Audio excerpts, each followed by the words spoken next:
ஆண்டவரும் இரட்சகரும் மீட்பருமாய் இருக்கிற இயேசு கிறிஸ்துவின் நாமத்தினாலே உங்களை வாழ்த்துகிறோம். அருமையான கர்த்தருடைய பிள்ளைகளே, நமது நியூ கிரேஸ் டிவியின் வாயிலாக ஒவ்வொரு நாளும் ஆரைஸ் அண்ட் ஷைன் எழும்பி பிரகாஷ் என்கின்ற இந்த காலை ஜப தியானம் நடைபெற்று கொண்டிருக்கிறது. யாவரும் இந்த ஜபத்தில் கலந்து கொண்டு கர்த்தரோட ஆசீர்வாதத்தை பெற்றுக்கொள்ளுங்க. உங்கள் வீட்டில் சமாதானம், சந்தோஷம், மகிழ்ச்சி எல்லாம் உண்டாகும். தேவனுடைய ராஜ்யம் புசிப்பும் குடிப்பும் அல்ல, அது நீதியும் சமாதானமும் பரிசுத்த ஆவியானவரால் உண்டாகிற சந்தோஷமாக இருக்கிறது. உங்கள் வீட்டில் என்னைக்கு உங்கள் இருதயம் சமாதானமாக இருக்கவும், உங்களுக்கு வர வேண்டிய நீதி, கர்த்தர் இயேசு சிலுவையில் அறையப்பட்ட அந்த இரத்தத்தின் ஊடாக வருகிற அந்த அத்தனை ஆசீர்வாதம் உங்களுக்கு வர அந்த நீதி போராடும், அந்த ரத்தம் போராடும். சந்தோஷம், ஆவியானவர் என்னைக்கு உங்களை சந்தோஷமா வச்சிருப்பார். தேவ பிள்ளைய சொந்து போக வேண்டாம். இந்த காலை ஜப தியானத்துக்காக நாம் ஜெபிப்போம். அன்பின் பரலோக தகப்பனே, இந்த ஆசீர்வதிக்கப்பட்ட நல்ல நேரத்திற்காக உங்களுக்கு நன்றி செலுத்துகிறோம். தேவாவியானவர் இந்த காலை ஜப தியானத்தை பரிசுத்த ஆவியானவர் நடத்துங்கப்பா. பாடுகிற பாடல்கள், வேத வாசிப்பு, கர்த்தருடைய வார்த்தை, ஜெபம், ஆசீர்வாதம், அத்தனை பகுதிகளையும் பரிசுத்த ஆவியானவர் நடத்தி கொடுங்க. நேரே ஜனங்களுக்குள்ளாக சந்தோஷம், சமாதானத்தையும் தேவ ராஜ்யம் ஒவ்வொருத்தருக்குள்ளையும் அது நிலைக்க கிருபை தாங்கப்பா. ஒருத்தரோடும் பேசும். எல்லா துதியும் கனமும் மகிமையும் ஸ்தோத்திரம் போல எல்லாம் இயேசு கிறிஸ்துவின் விலையேற பெற்ற நாமத்தினால வானத்தையும் பூமியும் படைத்த பிதாவாகிய தேவனுக்கு நாங்கள் செலுத்துகிறோம். இயேசு கிறிஸ்துவ நாமத்தில் ஜெபிக்கிறோம். பரிசுத்தமுள்ள பரலோக பிதாவே, ஆமென். கர்த்தரை பாடி துதித்து மகிமைப்படுத்துவோம். கர்த்தருடைய நாமம் மகிமைப்படுவதாக. ஆமென். கிறிஸ்துவுக்குள் பிரியமானவர்களே, இந்த காலை ஆராதனையிலே நியூ கிரேஸ் டிவி வாயிலாக உங்கள் யாவரையும் நாங்கள் மகிழ்ச்சியோடு வரவேற்கிறோம். ஆண்டவரின் நாமத்தை நாம் மகிமைப்படுத்தி அவருடைய நாமம் உயர்வதற்காக நாம் அவருடைய பாடல்களை பாடி துதித்து அவருடைய நாமத்தை கனப்படுத்துவோம். நாம் தேவன் விண்ணப்பத்தை கேட்பவர். நாம் ஒவ்வொரு செயல்களுக்காகவும் ஒவ்வொரு விஷயத்துக்காகவும் நாம் அவர்கிட்ட நம்ம ஒரு விண்ணப்பத்துக்கு ஜெபிக்கும் போது அவர் நமக்கு பதில் தருகிற தேவன். விண்ணப்பத்திற்காக பதில் தருகிற தேவன் நம்மோடு கூட இருக்கிறார். நம் தேவன் நம்மை பாதுகாப்பவர், காப்பவர். மனதுருகி நமக்காக ஒவ்வொரு காரியத்தையும் அவர் செய்கிற தேவனாய் இருக்கிறார். உலகத்தை இருப்பவர்களை பார்க்கிலும் நம் தேவன் அதிசயமானவர், அற்புதமான தேவன். அந்த தேவனை நாம் ஆராதிப்போம்.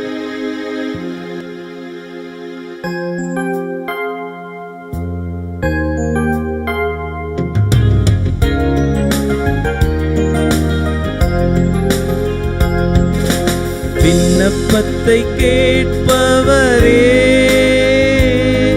என் கண்ணீரை காண்பவரே, சுகம் தருபவரே, ஸ்தோத்திரம் ஏசையா. எங்க விண்ணப்பத்தை கேட்பவரே, எங்க கண்ணீரை காண்பவரே, சுகம் தருபவரே, ஸ்தோத்திரம் ஏசையா. உம்மால் கூடும், எல்லாம் கூடும், ஒரு வார்த்தை சொன்னால் போதும். உம்மால் கூடும், எல்லாம் கூடும், ஒரு வார்த்தை சொன்னால் போதும். ஐயா, ஒரு வார்த்தை சொன்னால் போதும். ஐயா, ஒரு வார்த்தை சொன்னால் போதும். எங்க விண்ணப்பத்தை கேட்பவரே, எங்க கண்ணீரை காண்பவரே, சுகம் தருபவரே, ஸ்தோத்திரம் ஏசையா.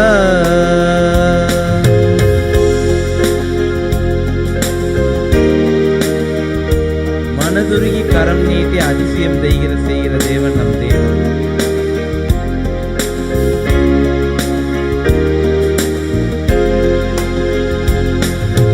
மனதுருகி கரம் நீட்டி அதிசயம் செய்பவரே, மனதுருகி கரம் நீட்டி அதிசயம் செய்பவரே, ஐயா அதிசயம் செய்பவரே, ஐயா அதிசயம் செய்பவரே, எங்க விண்ணப்பத்தை கேட்பவரே, எங்க கண்ணீரை காண்பவரே, சுகம் தருபவரே, ஸ்தோத்திரம் ஏசையா, எங்க விண்ணப்பத்தை கேட்பவரே, எங்க கண்ணீரை காண்பவரே, ஆமென். சுகம் தருபவரே,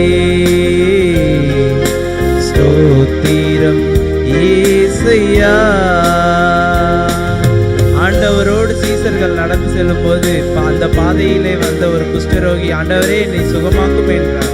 அப்போ சித்தம் உண்டு சுஸ்தமாக என்று சொல்லி சுகமாக்கின தேவன் நம் தேவன். ஆமென்.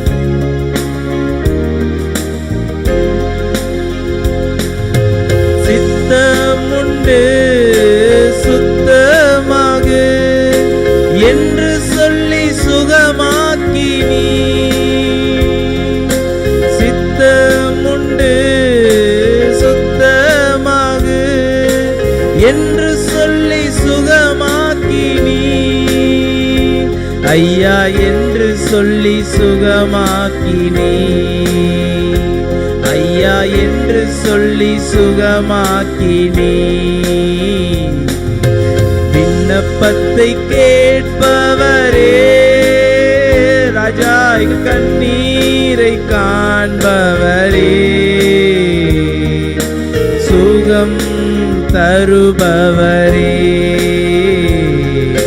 ஸ்தோத்திரம் ஏசையா, கோடி ஸ்தோத்திரம் ஏசையா. என் நோய்களை சிலுவையிலே சுமந்து தீர்த்தீர் ஐயா, எனக்காக ஜீவனை தந்தீரே, உம்மை நான் துதித்து பாடி உம்முடைய நாமத்தை நான் உயர்த்துவேன். ஆமென்.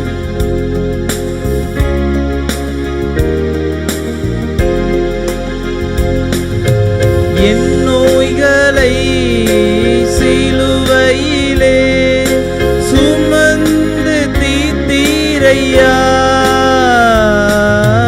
என் நோய்களை சிலுவையிலே சுமந்து தீர்த்தீரையா, ஐயா சுமந்து தீர்த்தீரையா, ஐயா சுமந்து தீர்த்தீரையா,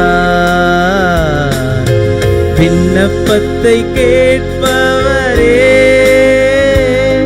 என் கண்ணீரை காண்பவரே, சுகம் தருபவரே, ஸ்தோத்திரம் ஏசையா. அந்த காலை வேளையிலே விண்ணப்பத்தை கேட்பவரே, என் கண்ணீரை காண்பவரே, சொல்லுங்க, சுகம் தருபவரே, ஸ்தோத்திரம் ஏசையா.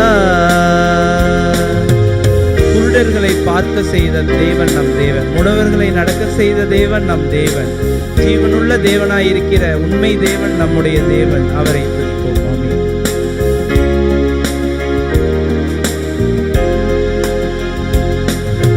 குருடர்களை பார்க்க செய்தி, முடவரை நடக்க செய்தி, குருடர்களை பார்க்க செய்தி, முடவரை நடக்க செய்தி, ஐயா மூடவரை நடக்க செய்தே, ஐயா மூடவரை நடக்க செய்தே. விண்ணப்பத்தை கேட்பவரே, எங்க கண்ணீரை காண்பவரே, சுகம் தருபவரே,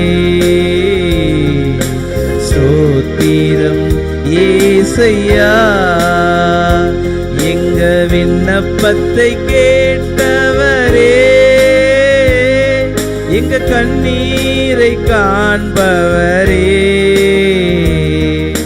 சுகம் தருபவரே,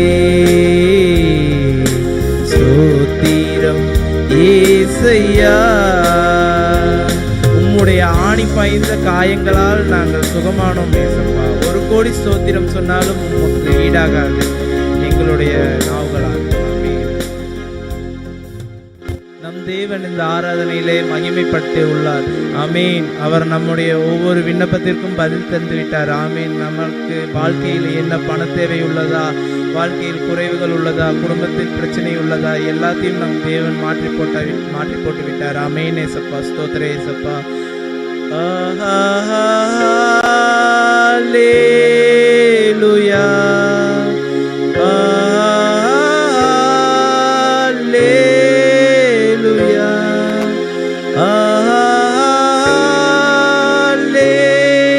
அல்லேலூயா,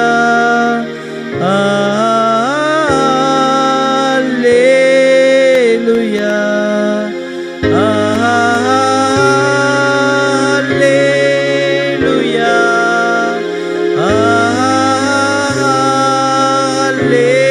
அல்லேலூயா, அல்லேலூயா.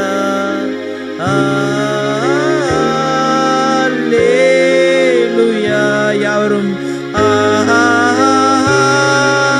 அல்லேலூயா,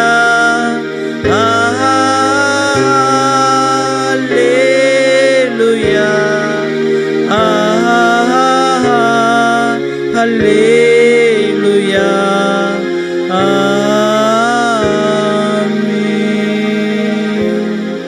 கர்த்தர் உங்களை ஆசீர்வதிப்பாராக. ஆமீன். கர்த்தருக்குள் பிரியமானவர்களே, இன்றைக்கு கூட நாம் வாசிக்க தெரிந்து கொள்ளப்பட்ட வேத பகுதி லூக்கா 4வது அதிகாரம் வசனங்கள் 1 தொடங்கி 13 வரை. இயேசு பரிசுத்த ஆவியினாலே நிறைந்தவராய் யோர்தானை விட்டு திரும்பி ஆவியானவராலே வனாந்தரத்திற்கு கொண்டு போகப்பட்டு 40 நாள் பிசாசினால் சோதிக்கப்பட்டார். அந்த நாட்களில் அவர் ஒன்றும் புசியாதிருந்தார். அந்த நாட்கள் முடிந்த பின்பு அவருக்கு பசி உண்டாயிற்று. அப்பொழுது பிசாசு அவரை நோக்கி, நீர் தேவனுடைய குமாரனே ஆனால் இந்த கல் அப்பமாகும்படி சொல்லும் என்றான். அவர் பிரதியுத்தரமாக, மனுஷன் அப்பத்தினாலே மாத்திரமல்ல, தேவனுடைய ஒவ்வொரு வார்த்தையினாலும் பிழைப்பான் என்று எழுதியிருக்கிறதே என்றார். பின்பு பிசாசு அவரை உயர்ந்த மலையின் மேல் கொண்டு போய் உலகத்தின் சகல ராஜ்யங்களையும் 1 நிமிஷத்திலே அவருக்கு காண்பித்து, இவைகள் எல்லாவற்றின் மேலும் உள்ள அதிகாரத்தையும் இவைகளின் மகிமையையும் உமக்கு தருவேன். இவைகள் எனக்கு ஒப்பு கொடுக்கப்பட்டிருக்கிறது. எனக்கு இஷ்டமானவனுக்கு இவைகளை கொடுக்கிறேன். நீர் என்னை பணிந்து கொண்டால் எல்லாம் உம்முடையதாகும் என்று சொன்னான். இயேசு அவனுக்கு பிரதியுத்தரமாக, எனக்கு பின்னாக போ சாத்தானே, உன் தேவனாகிய கர்த்தரை பணிந்து கொண்டு அவர் ஒருவருக்கே ஆராதனை செய்வாயாக என்று எழுதியிருக்கிறதே என்றார். அப்பொழுது அவன் அவரை எருசலேமுக்கு கொண்டு போய் தேவாலயத்து உப்பரிகையின் மேல் அவரை நிறுத்தி, நீர் தேவனுடைய குமாரனேயானால் இங்கே இருந்து தாழ குதியும், ஏனெனில் உம்மை காக்கும்படிக்கு தம்முடைய தூதர்களுக்கு உம்மை குறித்து கட்டளையிடுவார் என்றும், உமது பாதம் கல்லில் இடராதபடிக்கு அவர்கள் உம்மை கைகளில் ஏந்தி கொண்டு போவார்கள் என்றும் எழுதியிருக்கிறது என்று சொன்னான். அதற்கு இயேசு, உன் தேவனாகிய கர்த்தரை பரீட்சை பாராதிருப்பாயாக என்று சொல்லியிருக்கிறதே என்றார். பிசாசானவன் சோதனையெல்லாம் முடிந்த பின்பு சில காலம் அவரை விட்டு விலகி போனான் என்பதே. வாசிக்க தெரிந்து கொள்ளப்பட்ட வேத பகுதி வாசித்தாயிற்று. கர்த்தர் இந்த திருவசனங்களை ஆசீர்வதிப்பாராக. ஆமேன். இப்பொழுதும் கூட நம்ம மத்தியில் வந்திருக்கிற பாஸ்டர் ஞான பிரகாஷ் ஐயா அவர்கள் நமக்காக இந்த வேத பகுதியை தியானித்து கொடுப்பார்கள். அவரை நாம் அன்புடன் வரவேற்போம். ஆமேன். Praise the Lord. ஆண்டவராகிய இயேசுவின் நாமத்தினாலே மறுபடியும் இந்த நியூ கிரேஸ் டிவியின் மூலமாக உங்களோடு கூட கர்த்தருடைய வார்த்தையை பகிர்ந்து கொள்ளும்படியாக தேவன் கொடுத்த இந்த நல்ல வாய்ப்பு கொடுத்த அருமையான தேவ ஊழியர்களுக்காகவும் நன்றி செலுத்துகிறோம். கர்த்தர் தாமே இம்மட்டும் நம்மை நடத்தினார், இனியும் தொடர்ந்து அவர் நடத்த வல்லவராக இருக்கிறார். தொடர்ந்து இந்த மகிமையான வேத வசத்தை வாசித்து கேட்டோம். லூக்கா எழுதின சுவிசேஷம் 4ஆம் அதிகாரம் அதனுடைய 1 முதல் 13 வசனங்களை நம்ம இப்பொழுது வாசித்தோம். அதிலிருந்து சில வார்த்தைகளை நம்ம தியானித்து தேவனை மகிமைப்படுத்த போகிறோம். முதலாவது வசனமாக நாம் வாசித்தது போல, இயேசு கிறிஸ்து பரிசுத்த ஆவியினால் நிறைந்தவராய் ஆவியானவரால் வனாந்தரத்துக்கு கொண்டு போகப்பட்டார் என்று எழுதப்பட்டிருக்கிறது. ஆண்டவராகிய இயேசுவின் ஊழியம் வெற்றியடைய காரணம், அவர் போகிற இடங்களெல்லாம் அற்புத அதிசயங்கள் நடப்பதற்கு காரணம், பிசாசுகள் சொல்லுகிறது, நசரானாகிய இயேசுவே உமக்கும் எனக்கும் என்ன, என்னை வேதனைப்படுத்தவா இங்கே வந்தீர் என்று சொல்லி அநேக அசுத்த ஆவிகள் ஆண்டவரை பார்த்தவுடனே அல்லது ஆண்டவர் ஒரு கிராமத்துக்கு பட்டணத்துக்கு ஒரு வீட்டுக்கு போகும் பொழுது அங்கே அசுத்த ஆவியினுடைய அலக்களிப்புகள், ஆண்டவரை பார்த்து அது அலறுகிற அலறுகள், வெளியே போய்விடுகிறேன் என்று சொல்லுவதற்கு காரணம் என்ன என்று சொன்னால், இயேசு கிறிஸ்து அந்த அளவுக்கு ஊழியத்தில் பயன்படுத்தப்பட்டார்.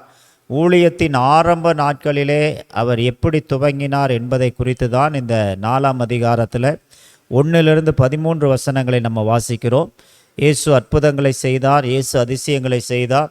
குருடர்கள் பார்வையடைந்தார்கள், செவிடர்கள் கேட்டார்கள், முடவர்கள் நடந்தார்கள், ஊமையர்கள் பேசினார்கள், சப்பானி எழுந்தார்கள், மரித்தவர்கள் உயிரோடு கூட எழுந்தார் என்று சொல்லி இயேசுவின் மகிமை குறித்து இந்த 4 சுவிசேஷங்களில் நம்ம பார்த்து வருகிறோம். இவ்வளவு மகிமையான காரியம் இயேசுவின் ஊழியத்தில் நடப்பதற்கு காரணம் என்ன என்று சொன்னால், அவர் ஊழியத்தினுடைய ஆரம்ப நாட்களிலே இந்த அதிகாரத்தில் நீங்கள் பார்ப்பீர்கள் என்று சொன்னால், அவர் ஆவியானவரால் வனாந்தரத்துக்கு கொண்டு போகப்பட்டார். ஆவியானவருடைய ஒத்தாசையோடு இயேசு கிறிஸ்து இந்த உலகத்தில் 33 ஆண்டுகள் ஊழியம் செய்ததினாலே அவருடைய ஊழியத்தில் ஒரு மகிமை இருந்தது, அவருடைய ஊழியத்தில் ஒரு வெற்றி இருந்தது. அவருடைய ஊழியத்தில் எல்லா இடங்களிலும் அங்கே தேவனுடைய நாமம் மகிமைப்பட்டதை நம்ம பார்க்கிறோம். எனவே இன்றைக்கு நம்முடைய வாழ்க்கையில் இயேசு கிறிஸ்துவை போல ஒரு வெற்றியுள்ள வாழ்க்கை நம்ம வாழ வேண்டும் என்று சொன்னால், ஒரு மகிமையான ஊழியங்களை நம்ம செய்ய வேண்டும் என்று சொன்னால், தேவன் அதில் பிரியப்பட வேண்டும் என்று சொன்னால், இயேசு கிறிஸ்து ஆவியானவரால் நிறைந்தவராய் வனாந்தரத்துக்கு கொண்டு போகப்பட்டார் என்று எழுதப்பட்ட அந்த வசனத்தை நம்ம நன்றாக அறிந்திருக்கிறோம். இயேசு கிறிஸ்து ஒரு கன்னி வயிற்றில் பிறந்தார் என்பது நமக்கு எல்லாம் தெரியும்.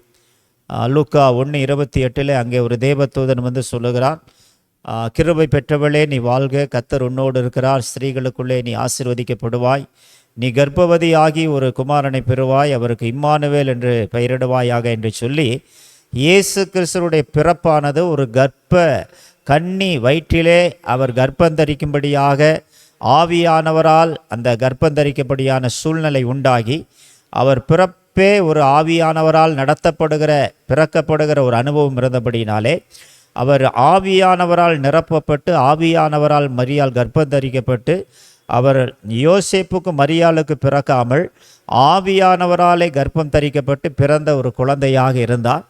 அது மாத்திரமல்ல, அவர் 30வது வயதில் தொடர்ந்து ஊழியத்துக்கு வரும்பொழுது அங்கே ஆவியானவரால் அவங்க நடத்தப்படுகிறார். ஆவியானவரால் நிறைந்தவராய் அவர் வனாந்தரத்துக்கு கொண்டு போகப்பட்டார் என்று சொல்லி அங்கே ஆவியானவர் அங்கே அவரோடு கூட இருந்தபடியினால்தான் அவருடைய ஊழிய வெற்றியை நம்மளால் காண முடியும். எனவே இன்றைக்கு நம்முடைய வாழ்க்கையில் ஊழிய வெற்றி காணப்பட வேண்டும் என்று சொன்னால், நம்முடைய மாம்சத்தில் நம்முடைய சுய பலத்தில் நம்ம எதையும் செய்ய முடியாது. அப்படி செய்வோம் என்று சொன்னால் அங்கே தேவனுடைய நாமமும் மகிமைப்படாது. சகரியா 4:6 எப்படியாக நம்ம வாசிக்கிறோம், பலத்தினாலும் அல்ல பராக்கிரமத்தினாலும் அல்ல கர்த்தருடைய ஆவியினாலேயே எல்லாம் ஆகும் என்று எழுதப்பட்டிருக்கிறது. எனவே ஆவியானவர் தான் ஒரு மனிதனுடைய வாழ்க்கையில் வெற்றியை கொடுக்க முடியும், ஒரு மனிதனை பிரகாசமாய் மாற்ற முடியும். எனவே தான் இயேசு கிறிஸ்து ஆவியானவராலே அவர் கர்ப்பந்தரிக்கப்பட்டு மரியாள் வயிற்றில் பிறந்து அவர் ஆவியானவராலே நடத்தப்படுகிறார். இன்றைக்கு கிறிஸ்தவர்கள் என்று சொல்லி கொண்டிருக்கிற நாம் அந்த ஆவியை பெற்றுக்கொள்ளாவிட்டால் இயேசு கிறிஸ்துவை போல இந்த உலகத்தில் நாம் ஜொலிக்க முடியாது, இயேசு கிறிஸ்துவை போல இந்த உலகத்தில் நம்ம பிரகாசிக்க முடியாது. எனவே இயேசு எப்படி ஆவியானவரால் நிரப்பப்பட்டவராய் வனாந்தரத்துக்கு கொண்டு போகப்பட்டாரோ, அதுபோல் நம்முடைய வாழ்க்கையில் ஆவியானவருடைய துணை நமக்கு தேவை. ஆவியானவர் இல்லாமல் எந்த ஒரு வெற்றியை நம்மளால் பெற முடியாது. அப்போஸ்தலரில் நீங்கள் வாசிப்பீர்கள் என்று சொன்னால், அங்கே மேல் வீட்டிலே 120 பேர் கூடியிருந்த பொழுது பரிசுத்த ஆவியானவர் அவர்கள் மேலே இறங்கின பொழுது அவர்கள் பற்பல பாஷைகளை பேசினார்கள். அந்த ஆவியானவராலே சபை வளர்ந்தது, அந்த ஆவியானவராலே கிரியைகள் வெளிப்பட்டது, அந்த ஆவியானவராலே அநேக அற்புத அடங்கள் நடந்ததை நம்ம பார்க்கிறோம். எனவே தான் இயேசு கிறிஸ்து சொன்னார், பொல்லாதவர்களாகி நீங்கள் உங்கள் பிள்ளைகளுக்கு நல்ல ஈவுகளை கொடுக்க அறிந்திருக்கும் பொழுது என்னிடத்தில் கேட்கிறவர்களுக்கு பரிசுத்த ஆவியை கொடுப்பது அதிக நிச்சயமல்லவா என்று லூக்கா 11:13 அங்கே பரிசுத்த ஆவியானவரை நாம் பெற்றுக்கொள்ள வேண்டும். அந்த ஆவியானவர் நம்முடைய வாழ்க்கையில் மிக முக்கியமான தேவனாய் இருக்கிறார், மிக முக்கியமான நபராய் கிரியை செய்கிறவராய் இருக்கிறபடினாலே அந்த ஆவியானவரை பெற்றுக்கொள்ளுகிற தேவ பிள்ளைகளாய் இருக்க வேண்டும். பெயர் கிறிஸ்தவர்களாய் நாம் இருக்கக்கூடாது, ஆவிக்குரிய கிறிஸ்தவர்களாய் மாற வேண்டும். ஆவிக்குரிய கிறிஸ்தவர்கள் தான் ஆண்டவருடைய மகிமையை வெளிப்படுத்துவார்களே ஒழிய பெயர் கிறிஸ்தவர்கள் ஒரு நாளும் தேவனுடைய நாமத்தை அங்கே மகிமைப்படுத்த மாட்டார்கள். வேதத்தில் நீங்கள் வாசிப்பீர்கள் என்று சொன்னால், ரோமர் எழுதின நிருபம் 8ஆம் அதிகாரம் முழுவதிலும் அங்கே மாம்சத்துக்குட்பட்டவர்களையும் ஆவிக்குட்பட்டவர்களை குறித்து அங்கே எழுதப்பட்டிருக்குது. அதில் குறிப்பாக 9வது வசனத்தில் கிறிஸ்துவின் ஆவி இல்லாதவன் கிறிஸ்துவனுடையவர் அல்ல என்று எழுதப்பட்டிருக்கிறது. எனவே நாம் கிறிஸ்தவர்களாக இருப்போமானால் கிறிஸ்துவின் ஆவியானவர் நமக்குள்ளே இருக்க வேண்டும். கிறிஸ்துவின் ஆவி நமக்குள்ளே இல்லை என்று சொன்னால் நம் கிறிஸ்தவர்களே அல்ல என்று வேதம் சொல்லுகிறது. எனவே இயேசு கிறிஸ்துனுடைய ஊழியம் வெற்றிகரமாக முடிந்ததற்கும் நடந்ததற்கும் காரணம் என்ன என்று சொன்னால், அவர் பரிசுத்த ஆவியானவரால் நிறைந்தவராய் ஆவியானவராலே வனாந்தரத்துக்கு கொண்டு போகப்பட்ட ஒரு அனுபவம் அவருக்குள்ளே இருக்கிறது. இன்றைக்கு நாம் ஆவியானவரால் நடத்தப்படுகிறோமா, அல்லது சுய புத்தியிலே சொந்த புத்தியிலே நினைத்த இடத்துக்கெல்லாம் நம்ம போகிறோமா என்பதை யோசித்து பாருங்கள். ஒருவேளை நாம் சுய புத்தியிலே சொந்த புத்தியிலே நம்ம போவோம் என்று சொன்னால் இயேசுவை போல நம்ம மகிமையாய் ஊழியம் செய்ய முடியாது, இயேசுவை போல மகிமையாய் வாழ முடியாது. இயேசு கிறிஸ்துவுக்குள்ள அந்த ஆவியானவர் இருந்த பொழுது அவர் ஆவியானவரால் நிரப்பப்பட்டு வனாந்தரத்துக்கு கொண்டு போனது போல இன்றைக்கு ஆவியானவரால் நடத்தப்படுகிற அனுபவம் நமக்குள்ளே எப்பொழுது வருமோ அப்பொழுதுதான் நாம் வெற்றியுள்ள ஒரு வாழ்க்கை வாழ முடியும், ஒரு கிறிஸ்துவை போல மகிமையுள்ள ஒரு வாழ்க்கை வாழ முடியும். எனவே எனக்கு அன்பான தேவ பிள்ளைகளே, இதுவரைக்கும் ஒருவேளை நீங்கள் பரிசுத்த ஆவியை பெற்றுக்கொள்ளாவிட்டால் இன்றைக்கு அந்த பரிசுத்த ஆவியானவரை கேட்டு நீங்கள் பெற்றுக்கொள்வீர்கள் என்று சொன்னால் அந்த ஆவியானவர் உங்களை சகல சத்தியத்திற்குள்ளும் உங்களை வழிநடத்தி செல்லுவார். யோவான் எழுதின சுவிசேஷம் 14, 15, 16, 17 வரை நீங்கள் வாசித்து பார்ப்பீர்கள் என்று சொன்னால் அங்கே ஆவியானவருக்கு தேவன் ஒரு முக்கியத்துவத்தை கொடுக்கிறார். நான் போகிறது உங்களுக்கு நலமாக இருக்கும், நான் போகாதிருந்தால் தேற்றரவாளனை உங்களுக்கு நான் அனுப்ப முடியாது, அவர் உங்களை சகல சத்தியத்திற்குள் வழி நடத்துவார், ஆகியினால் அந்த தேற்றரவாளனாகிய பரிசுத்த ஆவியை நீங்கள் பெற்றுக்கொள்ள வேண்டும் என்று சொல்லி அங்கே தம்முடைய சீசர்களுக்கு அவர் சொல்லுவதை நம்ம பார்க்கிறோம்.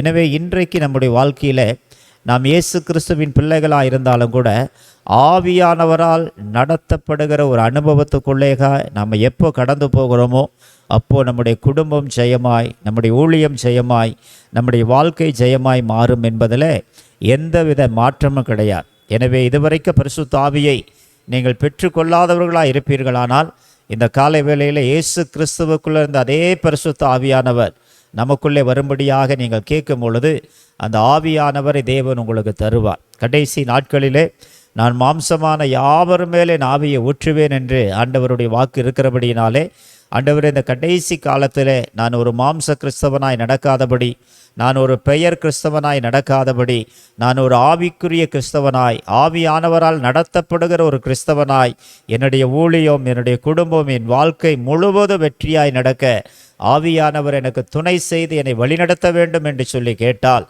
அந்த ஆவியானவர் நம்மை வழிநடத்த அவர் வல்லவராக இருக்கிறார்.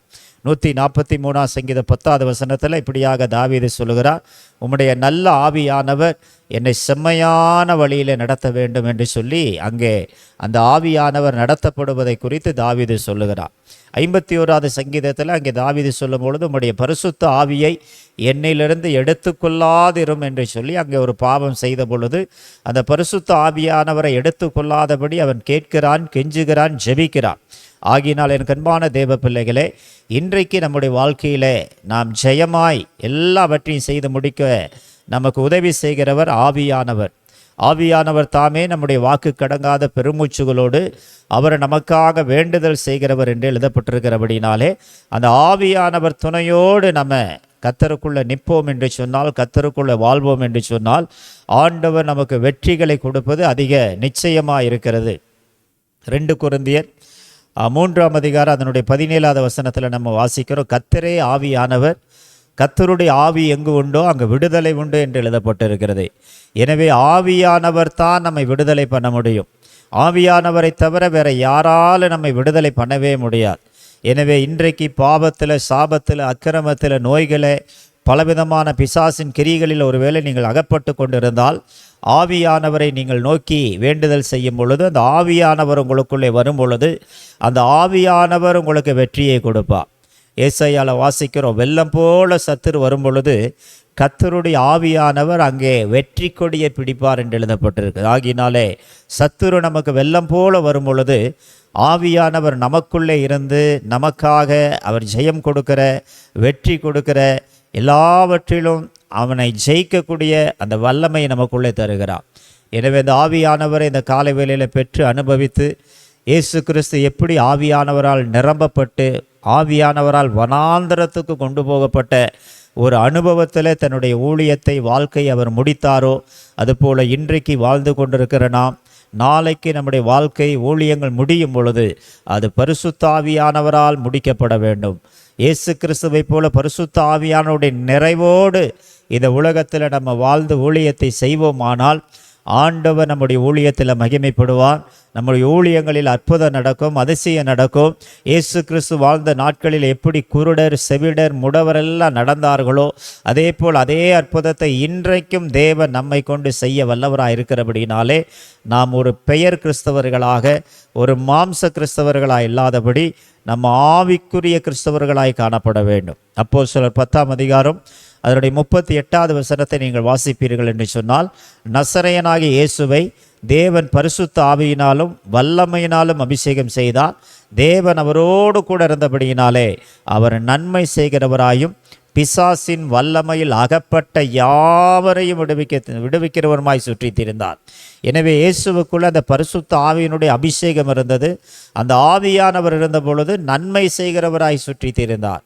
இன்றைக்கு நீங்களும் நானும் அந்த ஆவியானவரை பெற்றுக்கொள்வோம் என்று சொன்னால் நாமும் நன்மை செய்கிறவர்களாய் இந்த ஊழியத்தில் கர்த்தரால் பயன்படுத்தப்படுவோம். நம்முடைய வாழ்க்கையில் நம்மை கொண்டு அநேகருக்கு தேவன் அந்த நன்மைகளை செய்வார். பிசாசின் பிடியில் இருக்கிற அத்தனை பேரையும் தேவன் நம்மை கொண்டு விடுவிக்க வேண்டும் என்று சொன்னால், இயேசு கிறிஸ்துவுக்குள்ள இருந்த அந்த அபிஷேகம், இயேசு கிறிஸ்துவுக்குள்ள இருந்த அந்த ஆவியானவர், இயேசு கிறிஸ்துவுக்குள்ள இருந்ததான அந்த தேவ அபிஷேகம் நமக்குள்ளே இருக்குமானால் நிச்சயமாக ஆண்டவர் நம்முடைய ஊழியத்தை வெற்றியாக்குவார், நம்முடைய வாழ்க்கையை வெற்றியாக்குவார். நாம் எடுத்த காரியத்தில் எல்லாவற்றிலும் வெற்றி பெறுவதற்கு அந்த பரிசுத்த ஆவியானவர் நமக்கு உதவி செய்ய அவர் போதுமானவராயிருக்கிறார். பேதுருவின் வாழ்க்கையில் நீங்கள் பேதுருவை எடுத்துக்கொண்டீர்கள் என்று சொன்னால், அங்கே அவன் ஒரு சகோதரிக்கு முன்பாக இயேசுவை மறுதலிக்கிறார். இவர் யார் என்றே எனக்கு தெரியாது என்று சொல்லி அங்கே மறுதலிக்கிறதை குறித்து நம்ம பார்க்கிறோம். ஆனால் அதே பேதுரு அந்த அப்போஸ்தலர் நடவடிக்கைகளில் அந்த 120 பேர் மேல் வீட்டில் கூடி பரிசுத்த ஆவி பெற்றதுக்கப்புறம் அவன் தைரியமாக எழுந்து பிரசங்கிக்கிறான். வேதம் சொல்லுகிறது, அவர்கள் பேசுகிற தைரியத்தை கண்டு ஆச்சரியப்பட்டு பேதுருவும் யோவானும் படிப்பறிவில்லாதவர்கள் என்று அறிந்து அவர்கள் இயேசுவுடனே கூட இருந்தார்கள் என்பதை குறித்து அங்கே பேதுருவை குறித்து சாட்சி சொல்லுகிறோம். ஒரு காலத்தில் ஒரு சகோதரி மத்தியில் இயேசு கிறிஸ்துவை மறுதலித்த அந்த பேதுரு இன்னொரு காலத்தில் பரிசுத்த ஆவியை பெற்றுக்கொண்டதுக்கப்புறம் அவன் தைரியமாக எழுந்து பேசுகிறான், பிரசங்கிக்கிறான். அவனுடைய பேச்சில், பிரசங்கத்தில் 3000 பேர் ரட்சிக்கப்பட்டார்கள், 5000 பேர் ரட்சிக்கப்பட்டார்கள் என்று அந்த பரிசுத்த ஆவியை பெற்றுக்கொண்ட தேவ பிள்ளைகளை குறித்து நம்ம வாசிக்கிறோம். எனவே பேதுரு ஒரு நாளத்தில் கோழையாக இருந்தான். அந்த சகோதரனிடத்தில் இயேசு யாரென்றே தெரியாது என்று மறுதளித்தார். ஆனால் அதே பேதுரு எருசலேமிலே தேவனுக்கு முன்பாக, அநேகருக்கு முன்பாக எழுந்து கர்த்தருடைய வார்த்தையை அவன் தைரியமாய் பிரசங்கிக்கிறான். காரணம், பரிசுத்த ஆவியானவர் ஒரு மனிதனுடைய கோழை தன்மையை அவனுக்கு தைரியத்தை கொடுத்து பிரசங்கிக்கும்படியாக வைக்கிறது. எனவே நீங்கள் ஒரு கிறிஸ்தவர்களாக இருந்து பேச தெரியாமல், பிரசங்கிக்க தெரியாமல், கர்த்தருடைய வசனத்தை சுவிசேஷமாய் சொல்ல தெரியாமல், அநேகருக்கு சத்தியத்தை சொல்ல தெரியாமல் நீங்கள் இருப்பீர்களானால் உங்களுக்கு பரிசுத்த ஆவியானவர் மிக மிக தேவைப்படுகிறார். அந்த ஆவியானவர் உங்களுக்குள்ளே வந்துவிட்டால் உங்களை சகல சத்தியத்திற்குள்ளும் வழி நடத்தி உங்கள் மூலமாக சத்தியம் அறியாத அநேகரை அவர் சத்தியத்திற்குள்ளே நடத்துவதற்கு போதுமானவராக இருக்கிறார். எனவே இயேசு கிறிஸ்து பரிசுத்த ஆவியானவரால் நிறைந்தவராய் ஆவியானவராலே வனாந்தரத்துக்கு கொண்டு போகப்பட்டார். அந்த ஆவியானவர் தான் இயேசு கிறிஸ்துவை பலப்படுத்தினார். அந்த ஆவியானவர் இயேசுவோடு கூட இருந்து அநேக நன்மைகளை செய்கிறவராய் சுற்றி திரிய வைத்தார். எனவே இந்த காலை வேளையில் இந்த வார்த்தையை கேட்டுக்கொண்டிருக்கிற எனக்கு அன்பான தேவ பிள்ளையே, ஆவியானவருக்கு ஒரு முதலிடத்தை கொடுங்க, முக்கியத்துவத்தை கொடுங்க. நம்முடைய சரீரம், நம்முடைய பலன், ஞானம், அறிவு எல்லாவற்றையும் ஒதுக்கி தள்ளிவிட்டு, ஆண்டவரே என்னுடைய பலம் அல்ல, என்னுடைய பராக்கிரம் அல்ல, உம்முடைய ஆவியே எனக்கு வெற்றியை தர வேண்டும், நான் ஜெயமாய் வாழ்ந்து முடிக்க, நான் ஜெயமுள்ள ஒரு வாழ்க்கை வாழ, அநேகரை ஜெயமுள்ள வாழ்க்கைக்கு நேராக நான் கொண்டு போக வேண்டுமானால் என்னுடைய திறமை போதாது, என்னுடைய அறிவு போதாது. ஒருவேளை நான் நடலாம், ஒருவேளை நான் நீர் பாய்ச்சலாம், ஆனால் ஆவியானவர் தாமே அதை விளைய செய்கிறவராக இருக்கிறபடினாலே அந்த ஆவியானவர் எனக்குள்ளே வந்து என்னையும் சகல சத்தியத்துக்குள்ளே வழிநடத்தும் என்று நீங்கள் கேட்பீர்களானால் அந்த ஆவியானவர் உங்களை சகல சத்தியத்திற்குள்ள வழிநடத்தி அநேகருக்கு உங்களை ஆசீர்வாதமாய் மாற்றுவார், பிரயோஜனமாய் மாற்றுவார். அநேகர் நன்மை பெறுவதற்கு தேவன் அந்த ஆவியானவரை கொண்டு உங்களோடு கூட கிரியை செய்வார். எனவே இயேசு கிறிஸ்துவுக்குள்ளே காணப்பட்ட அந்த ஆவியானவருடைய வழிநடத்துதல் இன்றைக்கு உங்களுக்குள்ளே, உங்கள் குடும்பத்துக்குள்ளே இருக்குமானால் நீங்கள், உங்கள் குடும்பங்கள் ஆசீர்வதிக்கப்படுவீர்கள், அநேகருக்கு நீங்கள் ஆசீர்வாதமாய் மாறுவீர்கள். ரெண்டாவதாக, இயேசு கிறிஸ்துவினுடைய ஊழியத்துக்கு வெற்றி வருவதற்கு காரணம், ஜெயம் எடுப்பதற்கு காரணம் என்னென்று சொன்னால், அங்கே 2வது வசனத்தில் வாசிக்கிறோம், அங்கே அவர் 40 நாட்கள் இரவும் பகலும் சாப்பிடாமல் உபவாசம் இருந்தார் என்று எழுதப்பட்டிருக்கிறது.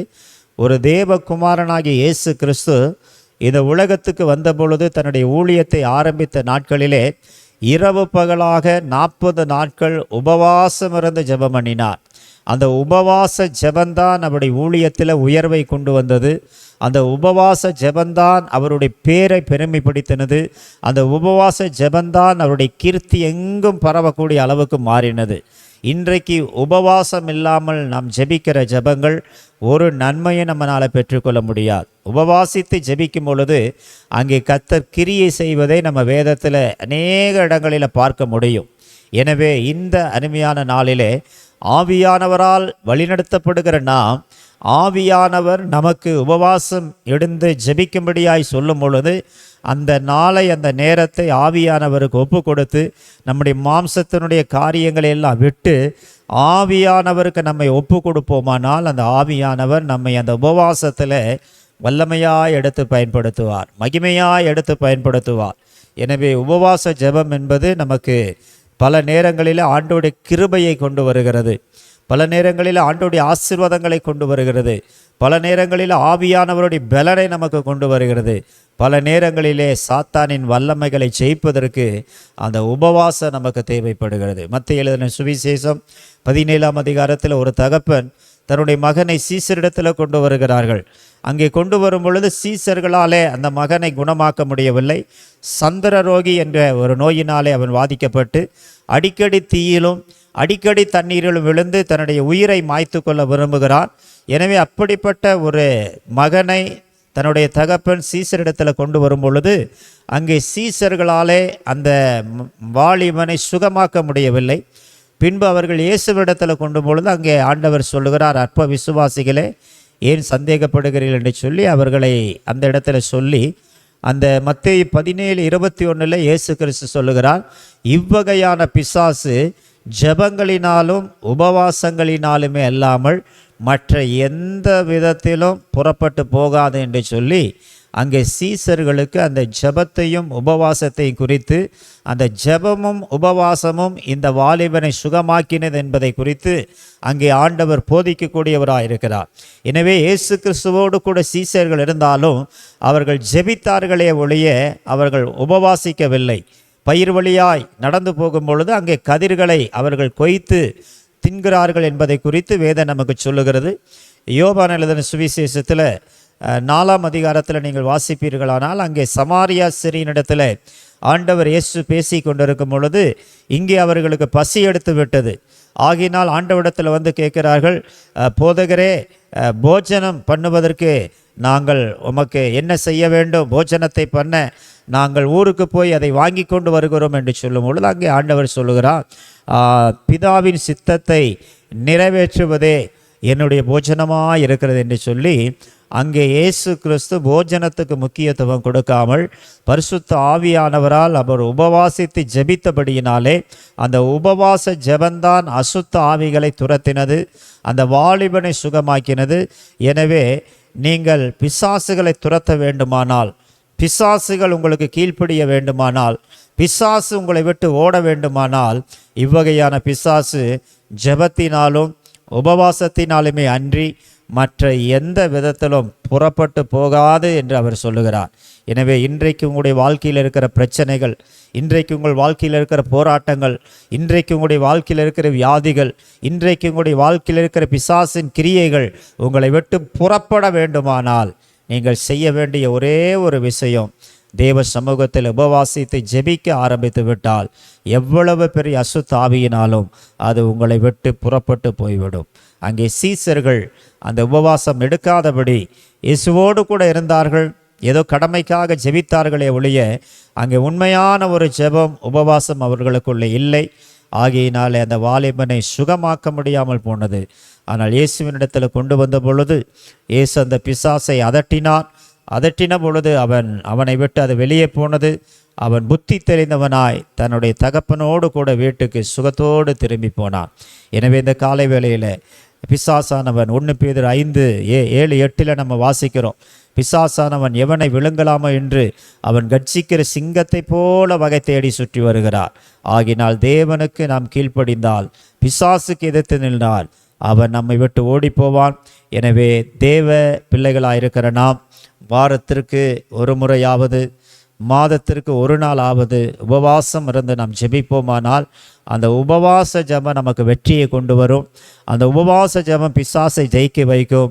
அந்த உபவாச ஜெபம் நம்மை விட்டு புறப்பட்டு போகாத அத்தனை பிரச்சனைகளையும் நம்மை விட்டு புறப்பட்டு போகும்படியாக கிரியை செய்யும். எனவே அந்த உபவாசத்துக்கு நேராய் நம்மை இந்த நாளில் ஒப்பு கொடுத்து, கூடுமானவரை உபவாச நாளில் எந்த ஒரு வேலைகளை செய்யாமல் தேவ சமூகத்தில் அமர்ந்து உபவாசத்தோடு நாம் ஜெபிப்போம் என்று சொன்னால் அந்த உபவாச ஜெபங்கள் நமக்கு அற்புதத்தை செய்யும். இங்கே இயேசு கிறிஸ்து ஊழியத்தை துவங்குவதற்கு முன்பாக அவர் 40 நாட்கள் அங்கே உபவாசம் இருந்து அங்கே அவர் ஜெபித்த பொழுது ஆண்டவருடைய முடிவானது, ஆண்டவருடைய வாழ்க்கையானது, ஆண்டவருடைய ஊழியமானது எல்லாமே ஜெயமாக இருப்பதை நம்மளால் பார்க்க முடியும். எனவே இந்த அருமையான நாளிலே உபவாசத்தை நாம் ஏறெடுத்து நம்முடைய சபைகளிலே, வீடுகளிலே நாம் ஜெபிக்க ஆரம்பித்து விட்டால் புறப்பட்டு போகாத பிசாசை ஆண்டவர் புறப்பட்டு போகும்படியான கிரியைகளை செய்து இந்த வருடத்தில் ஒரு வெற்றியாக நம்ம வாழ்ந்து முடிக்க கர்த்தர் நமக்கு உதவி செய்வாராக. லூக்கா எழுதின சுவிசேஷம் 18ஆம் அதிகாரத்தில் அங்கே ஒரு ஆயக்காரன், ஒரு பரிசேயனை குறித்து நம்ம வாசிக்கிறோம். அந்த பரிசேயன் சொல்லுகிறார், நான் வாரத்திற்கு தசம பாகத்தை கொடுக்கிறேன், காணிக்கையை கொடுக்கிறேன், ஜெபம் பண்ணுகிறேன், உபவாசம் பண்ணுகிறேன் என்று சொல்லி அங்கே அவன் தன்னுடைய பெருமையை குறித்து பேசும் பொழுது அதில் ஒன்று அந்த உபவாசம் பண்ணி நான் ஜெபிக்கிறேன் என்று சொல்லி அவன் குறிப்பிடுவதை நம்ம பார்க்கிறோம். எனவே ஒரு பரிசேயனே உபவாசம் இருந்து ஜெபிப்பான் என்று சொன்னால் கர்த்தருடைய பிள்ளைகளாக இருக்கிற நீங்களும் நானும் உபவாசம் இருந்து ஜெபித்தால்தான் தேவன் நம் மூலமாய் மகிமைப்படுவார், தேவன் நம்மை கொண்டு பெரிய காரியங்களை செய்வார். எனவே வேதத்தில் எங்கெல்லாம் ஜெயம் கிடைத்ததோ அங்கெல்லாம் பாருங்கள் உபவாசம் இருந்து ஜெபித்திருக்கிறார்கள். அந்த உபவாச ஜெபந்தான் அங்கே அற்புதத்தை செய்தது. எஸ்தர் 3 நாட்கள், தானியேல் 21 நாட்கள் என்று சொல்லி வேதத்தில் அநேக பரிசுத்தவான்கள் உபவாசத்தோடு கண்ணீரோடு தேவ சமூகத்தில் இருந்தார்கள், ஜெபித்தார்கள். அந்த ஜெபங்கள் அவருடைய ஊழியத்துக்கு வெற்றியாக இருந்தது. அந்த ஜெபங்கள் அவருடைய பேரை பெருமைப்படுத்தினது. அந்த உபவாச ஜெபங்கள் அவருடைய வாழ்க்கை சரித்திரத்தையே மாற்றினது. எனவே இந்த காலை வேளையில் இயேசு கிறிஸ்து ஆவியானவரால் மாத்திரம் நடத்தப்படவில்லை, அடுத்தபடியாக தன்னுடைய சரீரத்தை அவர் உபவாசத்திற்கென்று ஒப்பு கொடுத்து மாம்சத்துக்குரிய காரியங்களை ஈடுபடாதபடி ஆவியானவரால் அங்கே 40 நாட்கள் உபவாசம் இருந்து அந்த 40 நாட்கள் உபவாசத்தை முடிப்பதற்கு தேவன் உதவி செய்தார். இன்றைக்கு அநேகர் உபவாசத்தை துவங்குகிறோம், ஆனால் உபவாசத்தை முடிக்கிறோமா என்பது நமக்கு தெரியாது. இடையிலேயே நம்ம உபவாசத்தை முடித்து விடுகிறோம். ஆனால் இயேசு அப்படி அல்ல. முதலாம் நாளை உபவாசத்தில் தொடங்கினார். 40 நாள் முடியும் வரை அவர் புசியாமல் குடியாமல் உபவாசித்து ஊழியத்திற்காக தன்னை ஆயத்தப்படுத்தினார். அந்த ஆயத்தமுள்ள உபவாச ஜெபந்தான் இயேசு கிறிஸ்துவின் ஊழியத்தை உயர்த்தினது. இயேசு கிறிஸ்துவின் ஊழியத்தில் அநேக அசுத்த ஆவிகளை அலக்களித்து ஓட வைத்தது. எனவே இதை கேட்டுக்கொண்டிருக்கிற பார்த்து கொண்டிருக்கிற எனக்கு அன்பான தேவ பிள்ளைகளே, வாரத்திற்கு ஒரு முறையாவது அல்லது மாதத்துக்கு ஒரு நாளாவது நீங்கள் உபவாசம் இருந்து தனிப்பட்ட முறையில் பிதாவை நோக்கி நீங்கள் ஜெபிப்பீர்களானால் பிதாவாகிய தேவன் உங்களுக்கு பலன் கொடுப்பார். மத்தேயு எழுதின சுவிசேஷம் 6ஆம் அதிகாரத்தில் அங்கு சொல்லப்பட்டிருக்கிறது, நீயோ உன் அறை வீட்டுக்குள்ளே பிரவேசித்து உன் அறை கதவை பூட்டி அந்தரங்கத்தில் இருக்கிற உன் பிதாவை நோக்கி நீ ஜெபம் பண்ணு. அந்தரங்கத்தில் பார்க்கிற உன் பிதா உனக்கு வெளியரங்கமான பலனை கொடுப்பார். எனவே உபவாசம் என்பது எல்லாருக்கும் தெரியும்படியாக எடுக்கிறது அல்ல. உபவாசம் என்பது அந்தரங்கத்தில் இருக்கிற ஜெபம்.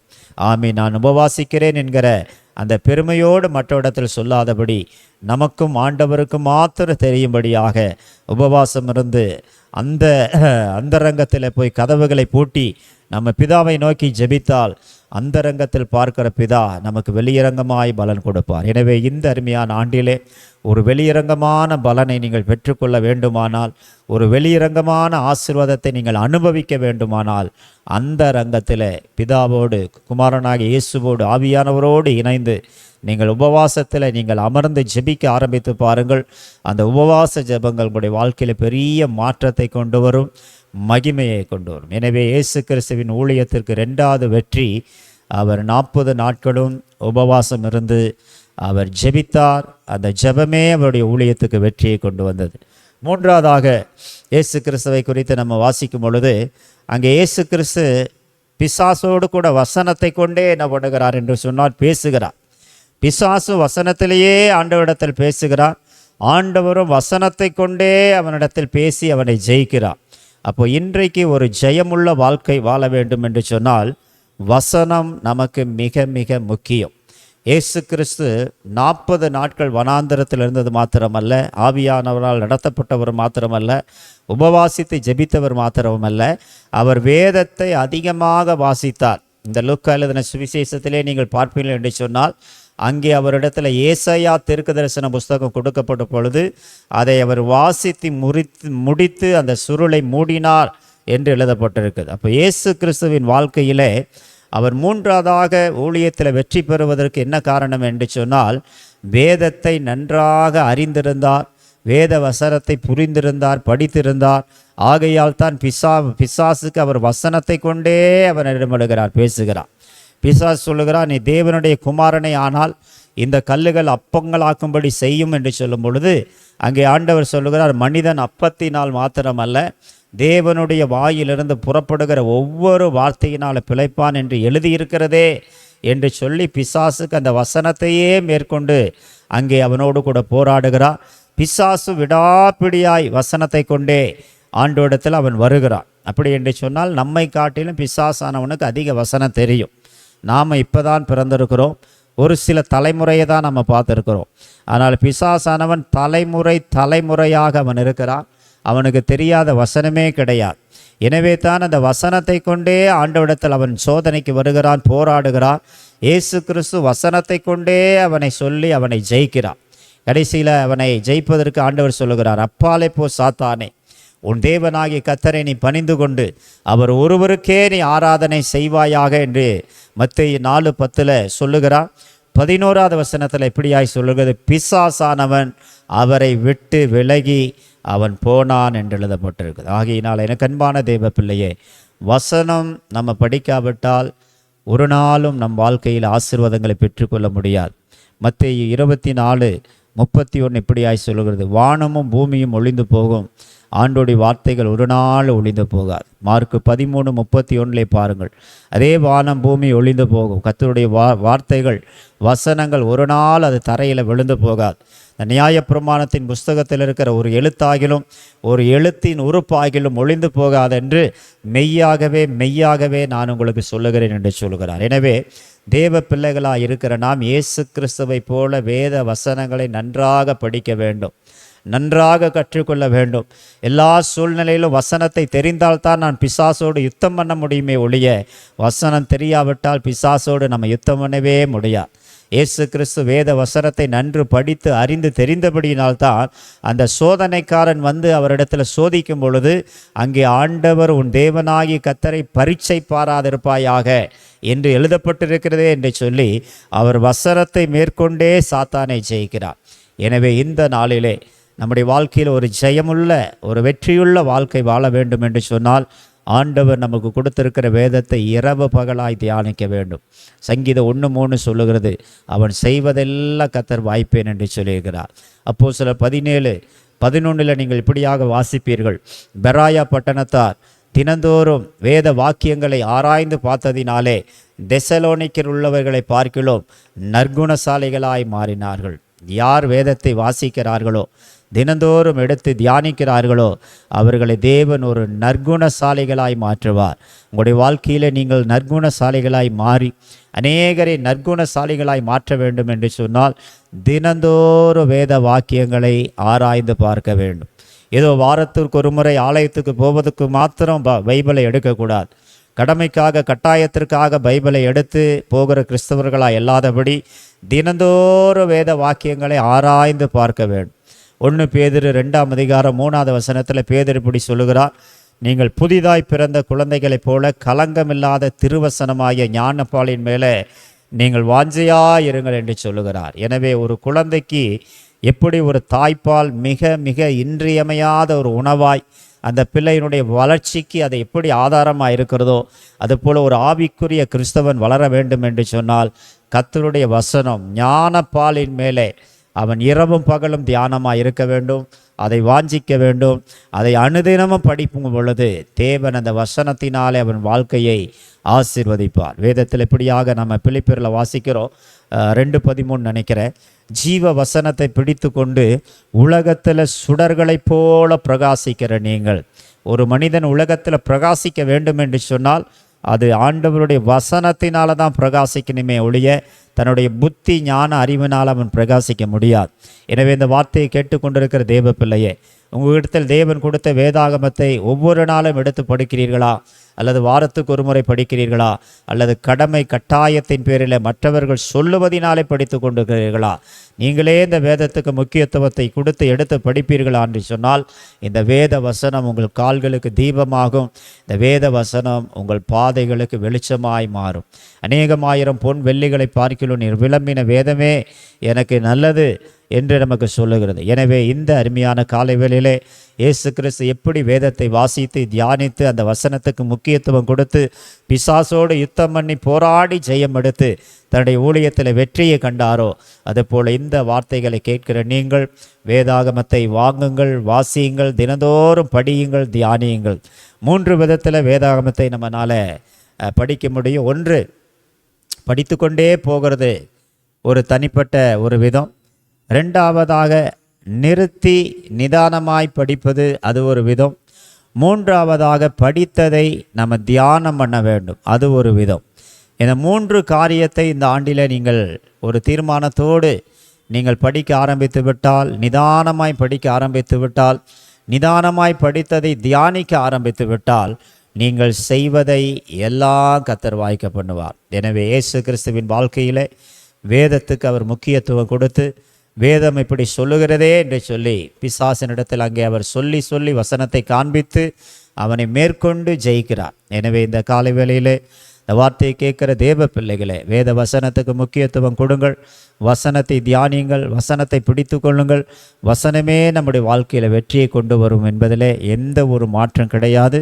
எனவே இயேசு கிறிஸ்து அந்த வேதாகமத்தை அந்த வாசித்தால் தியானித்தால் அந்த வசனத்தை கொண்டு பிசாசை ஜெயித்தது போல நாமும் இந்த நாட்களில் வாசிப்போம், தொடர்ந்து ஆண்டவருடைய வசனத்தை கொண்டு பிசாசை ஜெயிப்போம். ஆண்டவர் நம்முடைய வாழ்க்கையில் ஊழியங்களில் பெரிய காரியங்களை அவர் செய்வாராக. எனவே இந்த வேதத்துக்கு முக்கியத்துவம் கொடுங்கள். தினந்தோறும் வேத வாக்கியங்களை ஆராய்ந்து பாருங்கள். அப்படி ஆராய்ந்து பார்த்தால் நீங்கள் நற்குணசாலிகளாய் மாறுவீர்கள். உங்கள் மூலமாக அநேக நற்குணசாலிகளை நீங்கள் எழுப்ப முடியும். அதனாலே ஆண்டோடு நாமம் மகிமைப்படும். எனவே இந்த 3 காரியம் இயேசுவின் வாழ்க்கையில் ஊழியத்தில் இருந்த பொழுது அவர் எங்கும் வெற்றி சிறந்தார், எதிலும் வெற்றி சிறந்தார். அப்போஸ்தலனாகிய பவுல் சொல்லுகிறார், எங்களை எல்லா இடங்களிலும் அவரை கொண்டு அவரை அறிகிற அறிவின் வாசனையை வெளிப்படுத்துகிற தேவனுக்கு ஸ்தோத்திரம். எல்லா இடங்களிலும் நம்மை வெற்றி செய்கிற தேவன் நம்மோடு கூட இருக்கிறார்.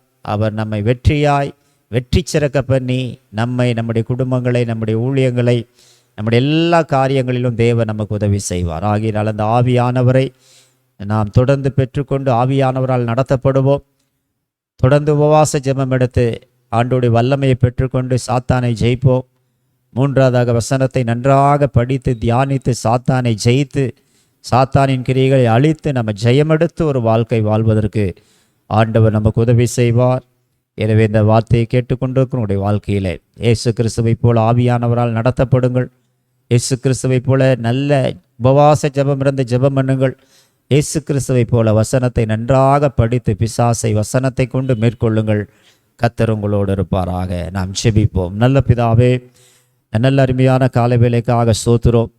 ஆண்டவரே, எங்களுக்கு முன்மாதிரியாய் நீர் இந்த உலகத்தில் வந்து வாழ்ந்து காண்பித்தீரே, அந்த மாதிரியை நாங்கள் பின்பற்றக்கூடியவர்களாய் எங்களை மாற்றுங்கப்பா. நீர் எப்படி பரிசுத்த ஆவியானவரால் நிறைந்தவராய் ஆவியானவரால் வனாந்தரத்துக்கு கொண்டு போகப்பட்டீரோ, அதுபோல் நாங்கள் ஆவியானவரால் நடத்தப்படுகிற அனுபவத்துக்குள்ளே எங்களை கொண்டு போங்கப்பா. மாம்ச சிந்தை மரணம், ஆவியின் சிந்தையோ ஜீவனும் சமாதானம் என்று நாங்கள் ஆவியின் சிந்தையோடு ஆவியானவரால் நடத்தப்படுகிற ஒரு அனுபவத்தோடு இந்த ஆண்டு நாங்கள் கடந்து செல்லணும். இயேசு கிறிஸ்து 40 நாட்கள் உபவாசம் இருந்து முடித்தார். ஆமென். 40 நாட்களும் அவர் உபவாசம் இருந்து ஜெபித்தார்.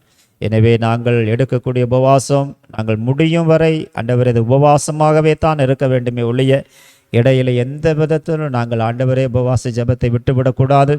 எனவே இவ்வகையான பிசாசு ஜெபத்தினால் உபவாசத்தினாலும் அல்லாமல் மற்ற எந்த விதத்தில் புறப்பட்டு போகாது என்று சீசர்களுக்கு சொன்னது போல நாங்களும் இந்த வருடம் உபவாச ஜெபம் பண்ணி ஆண்டவரே உம்முடைய மகிமையை நாங்கள் வெளிப்படுத்துகிற பிள்ளையாய் மாற்றும். வசனத்தை அதிகமாய் படித்து தியானித்து தினந்தோறும் வேத வாக்கியங்களை ஆராய்ந்து பார்த்து நற்குணசாலிகளாய் இந்த வருடம் முழுவதும் நாங்கள் வேதத்தின் மேல் இரவும் பகலும் பிரியமுள்ள பிள்ளைகளாய் எங்களை மாற்றுவீராக. அப்படி நீ செய்வதற்காக ஸ்தோத்திரம். இந்த வார்த்தையை கேட்டுக்கொண்டிருக்கிற பார்த்து கொண்டிருக்கிற ஒவ்வொரு பிள்ளைகளுடைய வாழ்க்கையில் இப்படிப்பட்ட அனுபவங்களோடு அவர்கள் வெற்றி சிறக்க நீர் உதவி செய்யும். தேவநாமம் மகிமைப்படட்டும். எல்லா வியாதி பலவீன பிரச்சனைகள் மாறட்டும். தேவைகள் சந்திக்கப்படட்டும். எதிர்பார்த்திருக்கிற நன்மைகள் வந்து கையில் கிடைக்கட்டும். சாத்தானின் கிரியைகள் முற்றிலுமாய் அழிக்கப்படட்டும். ஆண்டவரே, நம்முடைய கரங்களில் ஒப்பு கொடுக்கிறோம். தொடர்ந்து கர்த்தர் மகிமைப்படுவீராக. இயேசுவின் நாமத்தில் ஜெபிக்கிறோம் எங்கள் நல்ல பிதாவே, ஆமென். என் ஆத்துமாவே கர்த்தரை ஸ்தோத்திரி, என் முழு உள்ளமே அவருடைய பரிசுத்த நாமத்தை ஸ்தோத்திரி. என் ஆத்துமாவே கர்த்தரை ஸ்தோத்திரி, கர்த்தர் செய்த சகல உபகாரங்களை மறவாதே. நம்முடைய கர்த்தராகிய இயேசு கிறிஸ்துவின் கிருபையும் பிதாவாகிய தேவனுடைய அன்பும் பரிசுத்த ஆவியானவருடைய அந்யோன்ய ஐக்கியமும் ஆறுதலும் சமாதானமும் வழி நடத்துதலும் இந்த வார்த்தையை கேட்டுக்கொண்டிருக்கிற உங்கள் யாவரோடும் ஆண்டவராக இயேசு வருவரை இருப்பதாக. ஆமேன், ஆமேன், ஆமேன். Praise the Lord. கர்த்தர் உங்களை ஆசீர்வதிப்பாராக. ஆமேன்.